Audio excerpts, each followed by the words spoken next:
यातील पीडित महिला यांनी इंदिरानगर पोलीस ठाण्यात येऊन तक्रार दिली की तिच्या पतीला दारूचे व्यसन होते आणि दारूचे व्यसन सोडवण्याकरता यातील आरोपित नामे गणेश जयराम जगताप हा दारू सोडवून देतो या भांडण तिच्याकडे गेलेली होती आणि त्यावेळेस तिची ओळख झालेली होती।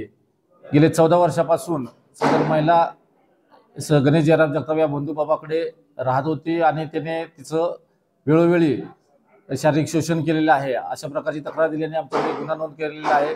त्याचप्रमाणे सदर महिलेकडून 50 लाख रुपये घेऊन तिची फसवणूक केली आहे अशा प्रकारची तक्रार दिल्याने नमूद गुन्हा दाखल असून आम्ही पुढील तपास चालू आहे।